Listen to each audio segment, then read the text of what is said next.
August 1966, near Da Nang, South Vietnam. The rain falls sideways, carried by the wind like needles.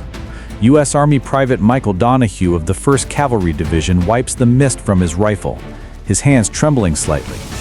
His weapon, the new M16, gleams black under the dim light breaking through the canopy.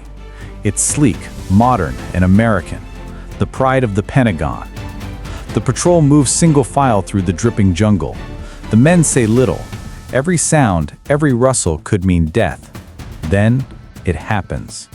A sharp crack, crack, crack echoes through the trees. Not the heavy thump of an M60 or the short bursts of an AR-15. This sound is different, deep, rhythmic, confident. The sound of 7.62 by 39mm rounds cutting through air like a saw through bone. The men dive for cover. "Contact front," shouts Sergeant Wheeler. Donahue hits the dirt, finger on his trigger, and squeezes. Nothing. The M16 jams. He curses, slapping the forward assist again and again. Mud has clogged the chamber, moisture turning powder to paste. His rifle refuses to fire. Beside him, another soldier wrestles with the same problem, clearing his weapon with panic in his eyes. Across the clearing, flashes of orange light erupt through the foliage. Viet Cong riflemen moving like ghosts, their AK-47s barking in relentless rhythm. Each burst is clean and deadly. Within seconds, 3 Americans are down. When the firefight finally ends, the jungle returns to silence. Donahue sits in the mud, staring at the rifle that nearly killed him. Beside him, Wheeler picks up an enemy's weapon, a worn, wooden-stocked AK-47. He turns it over, water dripping from his barrel. The metal is crude, the finish uneven, but when he pulls the bolt, it slides smooth as oil. He squeezes the trigger once. Bang. Perfect. He glances at Donahue. "Ugly little bastard, but she doesn't quit," he mutters. And in that moment, under the dripping leaves of Vietnam, the legend begins. The weapon the Americans mocked has just proven it will outlast them. 1947, Izhevsk, Soviet Union. Thousands of miles from the jungles of Vietnam, in a dimly lit workshop in post-war Russia, a young sergeant named Mikhail Kalashnikov sketches the lines of a rifle that would one day echo through history. His hands are scarred, his body thin from months of recovery. He had been wounded in 1941 while fighting Nazi forces near Bryansk.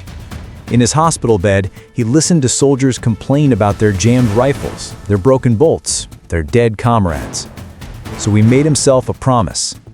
"I will design a weapon so simple, even a farmer can use it, and it will never fail them." It took him 6 years, dozens of prototypes, and countless arguments with Soviet ordnance officers. But in 1947, Kalashnikov's rifle, the Automat Kalashnikova Model 1947, or AK-47, was born. The weapon was unlike anything before it. It combined the rapid-fire ability of a submachine gun with the range and stopping power of a rifle. Its gas-operated system could cycle through mud, sand, and snow. It was made of stamped steel and rough wood, crude but rugged. And it fired a 7.62mm round that could tear through brush and bone alike. When Soviet troops tested it, they laughed, not because it was pretty, but because it worked. By the mid-1950s, the rifle was being mass-produced. The Soviet Union shipped it to allies and revolutions worldwide, from the Middle East to Africa, from Cuba to Indochina. Wherever ideology or resistance needed a gun, the AK followed. In 1959, a new version was created, the AKM, lighter, simpler, easier to build. Its curved magazine became its signature, a shape so iconic that even its silhouette struck fear. Fast forward to the early 1960s, crates of these rifles, marked with faded Cyrillic letters, arrived in Hanoi. North Vietnamese instructors unpacked them with reverence. Soldiers trained in their use by Soviet and Chinese advisors. They learned quickly how to strip it blindfolded in 10 seconds, how to clean it with a piece of cloth and oil from a bicycle chain, how to keep it firing even after days buried in swamp water. When the Vietnam War escalated, the AK was already there, waiting under the canopy. To the Americans, it looked primitive. To the Vietnamese, it was liberation made of steel. A Viet Cong commander once told a captured journalist, "You have helicopters. We have the gun that never sleeps." And he was right. The AK-47 didn't care about rain, dirt, or heat. It didn't jam when life depended on it. It was more than a weapon. It was an idea made indestructible. Meanwhile, in the jungles of South Vietnam, American troops were learning just how fragile modernity could be. Their rifles were lighter, faster, and, in theory, superior. But in the mud and blood of reality, theory doesn't pull the trigger. 1967, Quảng Trị Province, South Vietnam. The air is heavy with humidity and the faint stench of cordite. American soldiers from the 1st Battalion, 9th Marines crouch in tall elephant grass, their new rifles glinting faintly in the morning light. They call it the Mattel gun, half as a joke, half as an insult. The M16, lightweight and futuristic, looks more like a toy than a tool of war. It's made of aluminum and plastic instead of steel and wood. The Pentagon promised it would be revolutionary, so accurate, so clean, it doesn't even need maintenance. It was a lie. Private Jim Morales remembers it vividly. The ambush came at dawn, AK fire crackling from the tree line, green tracers slicing the fog. He dropped to a knee, aimed, and squeezed. Click. Nothing. He slammed the bolt forward, pulled again, jammed. He could feel grit inside the chamber, the sound of metal grinding. Around him, panic spread. One Marine shouted, "My gun's jammed! God damn it, it's jammed!" Another hurled his rifle aside and grabbed a dead comrade's M60. The AK-47s, meanwhile, sang their deadly rhythm. Short bursts, confident and controlled. The Viet Cong moved like shadows through the brush, firing and vanishing. The Marines' high-tech rifles had become nothing more than dead weight. By the time the shooting stopped, the clearing was littered with bodies, American and Vietnamese both. Morales sat shaking, his M16 disassembled in his lap, black with carbon fouling. He muttered the same words over and over. They told us it was self-cleaning. In Washington, officials blamed the troops. They said soldiers weren't cleaning their rifles properly. But in the jungles, the truth was darker. The Pentagon had switched to a cheaper gunpowder without warning. The result? Powder residue built up faster, causing jams in the most unforgiving environment on Earth. Letters began flooding home. Desperate, furious letters from young men fighting not just the enemy, but their own equipment. One Marine wrote, "Our rifles jam after every few rounds. Men are dying with cleaning rods in their hands." By 1968, the outrage could no longer be buried. Congressional hearings followed. New cleaning kits, chrome-lined barrels, and better powder were finally issued.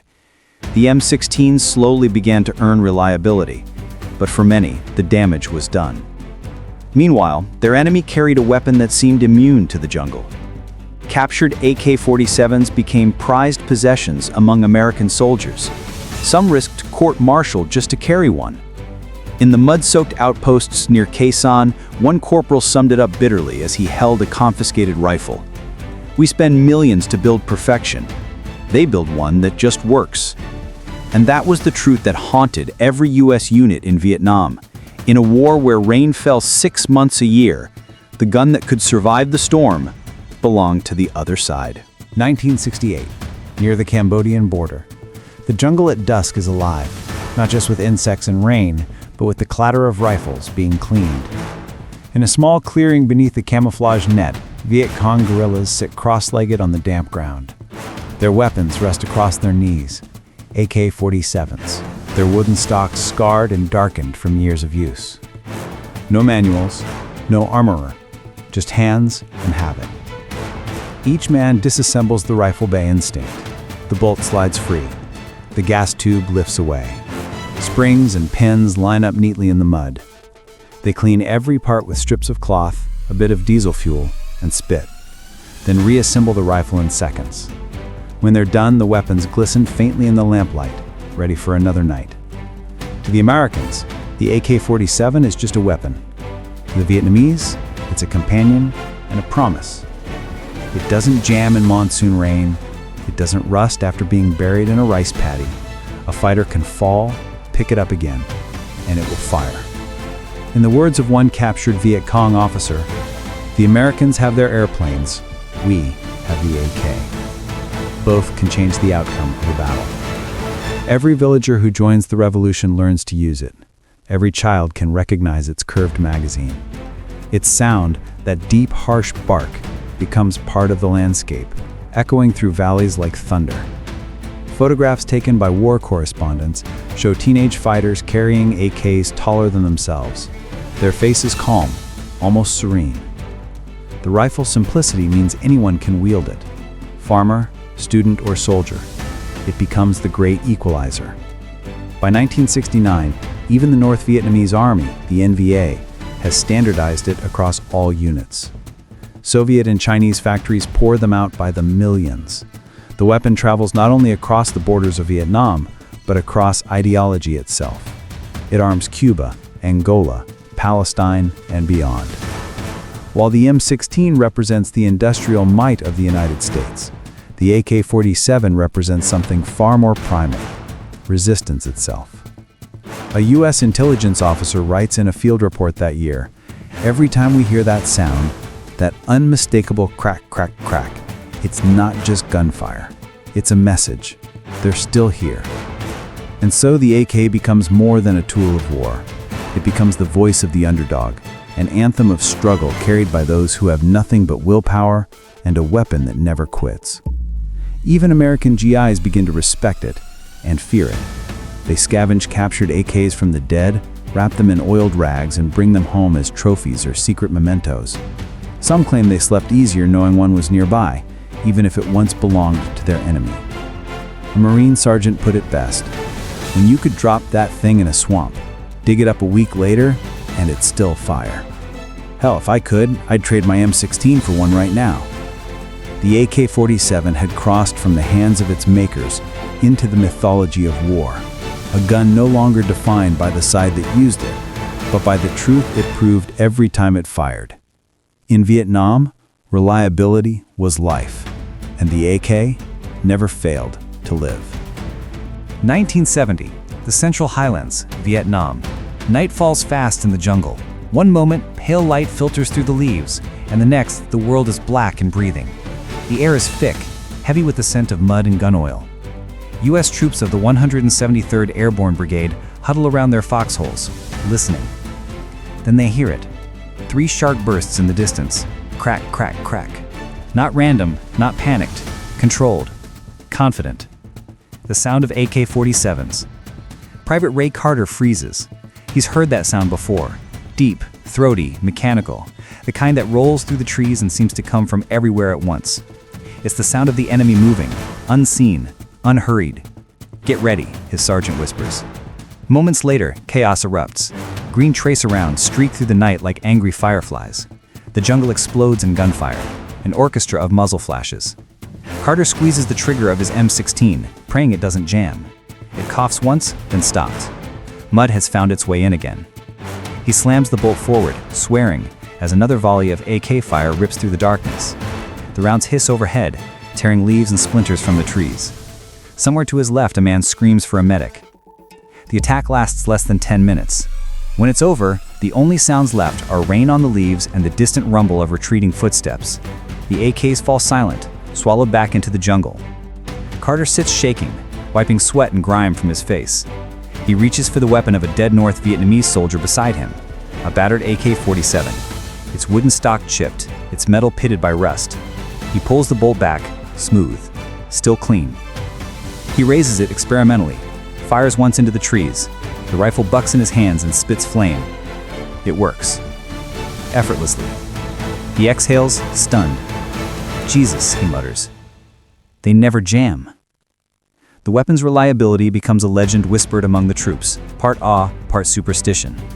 The AK's bark becomes a psychological weapon as powerful as its bullets. The mere sound of it carries a message. The enemy is close, and he's not afraid. American soldiers begin to distinguish firefights by ear.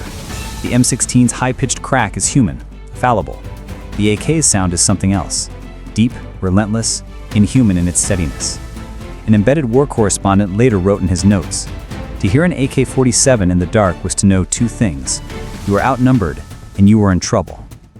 Even air crews flying above the canopy learned to recognize it. Pilots report hearing that rhythmic percussion echoing through valleys long after firefights end, like the jungle itself was firing back. In villages caught between the lines, the AK sound becomes both comfort and terror. To some, it means liberation. To others, it means another night of hiding underground, praying the battle moves past their homes. But one truth became undeniable. By 1970, the sound of the Vietnam War was not the whine of helicopters or the roar of napalm. It was the steady, unbroken rhythm of the AK-47, a sound that defined fear, respect, and inevitability. Every side, every soldier knew it. It was the heartbeat of the jungle, the pulse of a war that refused to end. 1971, near Khe Sanh, Quảng Trị province. Dawn breaks gray over the highlands, heavy fog rolling through the hills like smoke. American patrols move cautiously along a muddy track, boots sinking deep with every step. The men are tired, not just from the weight of their gear, but from years of fighting a war that feels endless. At the front of the column, Sergeant Jack Harlan carries a rifle that isn't standard issue. It's an AK-47. He took it from a captured North Vietnamese soldier 3 weeks ago. The first time he fired it, it startled him. The kick, the weight, the low, confident growl of its rounds. Now, he refuses to carry anything else. "Thing's ugly," his buddy says, glancing over. "But I guess it works." Harlan shrugs. That's the point. And he's not alone. By 1971, dozens of American soldiers across Vietnam are doing the same. When their M16s jam, they pick up enemy AKs. When they ambush supply lines, they take the rifles as trophies and end up trusting them more than their own. The AK becomes an unlikely companion, a weapon born in Moscow, carried by Hanoi, and used by Americans who stopped caring about politics and just want to stay alive. The jungle doesn't care about ideology. It only rewards what works. At Firebase Ripcord, near the Laotian border, helicopters roar overhead as infantrymen dig in. One corporal, his face streaked with mud, lifts an AK-47 above his trench. "This baby," he says, "saved my ass twice this week." He pulls the bolt and smiles at the solid click. "It ain't ours, but it's better." Even commanders start to notice. After firefights, spent 7.62mm casings litter the ground, more from captured rifles than American-issued ones. It becomes an open secret. The most reliable gun in the US arsenal isn't American. In the field, soldiers swap stories about their Russian sweetheart, their Charlie's gun, their mud lover. Each name a mix of irony and respect. Some modify them, cutting the stock shorter, wrapping the grips with tape, painting symbols on the receivers. The once feared rifle becomes something deeply personal. At the same time, in the north, the AK symbolism grows even stronger. For the People's Army of Vietnam, it's more than a tool, it's a national identity. Portraits of Ho Chi Minh often show him surrounded by young soldiers holding AKs like banners of unity. In propaganda posters, the rifle appears alongside rice fields and red flags, a visual trinity of labor, revolution, and victory. On both sides of the war, one truth emerges. The AK-47 has become the only weapon everyone can trust. While America continues pouring millions into upgrading its rifles, experimenting with new models, improved barrels, different ammunition, the Vietnamese stick with the same simple design that never fails. A captured NVA officer, interviewed by US intelligence, summed it up perfectly. "The AK is not a weapon. It is a friend. We carry it like we carry our hearts." Back at Khe Sanh, Sergeant Harlan wipes the rain off his rifle and slings it over his shoulder. The fog begins to lift. He looks across the valley, where the jungle stretches endlessly into mist. He whispers to himself, "Hell of a war, when the best thing we got comes from the other side." And with that, he moves on. Another soldier in a war that, like the weapon he carries, refuses to stop firing. 1972 to 1975. Across South Vietnam. The war's final years are a blur of smoke and exhaustion. The jungles that once hid 1,000 ambushes are now cratered wastelands. The air hums with the echo of helicopters, but their numbers are dwindling. The United States is leaving. And through it all, the AK-47 remains, unchanged, undefeated. During the Easter Offensive of 1972, Entire battalions of North Vietnamese infantry pour down the Ho Chi Minh Trail. Each soldier carries the same weapon, the same weight, the same curved magazine, the same sound when fired. The rifle that once symbolized defiance has now become the instrument of conquest. American pilots flying over the battlefields of Quảng Trị report the same thing again and again. Every flash I see down there, it's the same damn gun. Even as B-52 bombers level the countryside, the AK keeps firing. In the mud, in the smoke, in the chaos, it never stops. At An Loc, South Vietnamese troops, the ARVN, fight desperately to hold their ground.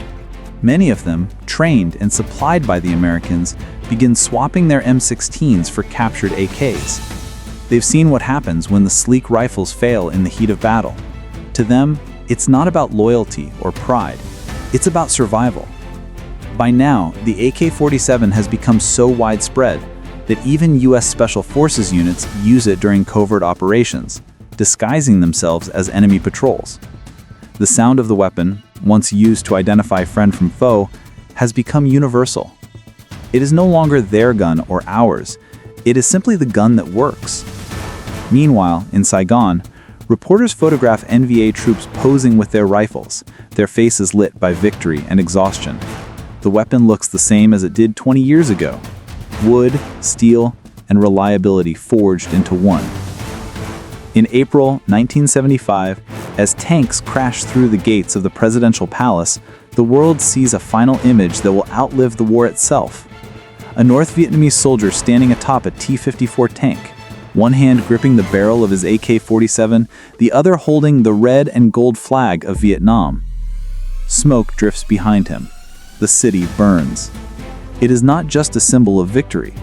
It is the triumph of simplicity over sophistication, of reliability over rhetoric. In the days that follow, journalists walk through abandoned American bases littered with sleek M16s. Some still gleam under the tropical sun, pristine but useless. Beside them, mud-stained AKs continue to fire, carried by the victors. A former Marine, years later, would look back and say, "We had better training, better gear, better firepower, but they had a rifle that always worked, and that made all the difference." The Vietnam War ended in 1975, but the gun never left. From the mountains of Afghanistan to the deserts of Africa, its echo continued, the same crack, crack, crack that once haunted the jungles of Southeast Asia. The Cold War would fade, empires would crumble, but one weapon, born in the hands of a wounded Soviet soldier, would outlast them all. The AK-47 had become more than steel. It had become an idea that endurance itself is a kind of victory. Saigon, decades later. The city hums with life now. Motorbikes, neon lights, the smell of street food rising through warm night air. The war is long over, but its ghosts remain. In museums and memorial halls, behind glass cases, the relics of that brutal era stand silently. Dented helmets, rusted canteens, faded photographs, and rifles. In one corner, under soft light, rests a weapon whose shape is instantly familiar, the AK-47. Its wooden stock is worn smooth from years of hands, its metal still dark with the stains of jungle oil. A small brass plaque reads, "Captured during the war, 1968 to 1975. Still operational." Tourists stop to look. Some whisper in awe, others take photos. Few realize that the gun before them changed not just the Vietnam War, but warfare itself. Across the ocean, in museums in Washington and Moscow, the same rifle sits in identical silence. The names on the walls differ, the flags above them clash, yet the weapon is the same. A universal survivor, stripped of politics, bound only to history. It's estimated that over 100 million AK-47s and its variants now exist across the globe, more than any other firearm in human history. From jungles to deserts, from rebels to armies, its legacy endures, not as an invention of ideology, but as a tool of endurance. In Vietnam, veterans on both sides still remember it vividly. Some American soldiers who once feared its sound now own decommissioned ones, relics of the enemy they came to respect. North Vietnamese veterans, meanwhile, speak of the rifle with a quiet affection of those who survived because of it. Colonel Pham Van Hoa, a former NVA commander, once said in an interview, "The AK was not a weapon. It was a friend. We slept beside it, carried it through storms, and trusted it more than anything. It never betrayed us." Decades after the last shots were fired, that truth remains. The AK-47 has become more than a rifle. It's a paradox carved in steel. It was built for war, but became a symbol of survival. It was born in Soviet factories, yet earned reverence in the jungles of Asia. It began as a tool of revolution and ended as the most recognizable shape of modern conflict. Its sound, that deep, mechanical rhythm, once haunted the dreams of men. Now, it echoes in documentaries, newsreels, and history books, a permanent reminder that technology alone doesn't win wars. Reliability, endurance, and willpower do. In a quiet workshop in Izhnevsk, Russia, the birthplace of the rifle, a bronze statue of Mikhail Kalashnikov stands tall. In his hands rests the design that changed the 20th century. Below it, an inscription reads, "He created a weapon for defense, not aggression, a machine that would never fail its user." Back in Vietnam, an old American veteran walks through the War Remnants Museum. He stops at the display, stares at the AK behind the glass, and murmurs, "That sound. I'll never forget it." The war is over, but the weapon remains. Silent, patient, eternal. The jungle that once echoed with its voice has grown peaceful again. But in the world beyond, the AK-47 still breathes, carried by new hands in new wars. Proof that simplicity, when forged with purpose, can outlive empires. It is the rifle that never jammed, the weapon that never quit, the machine that made history remember, not the one who designed it, nor the ones who fired it, but the idea it embodied, that endurance is mightier than perfection.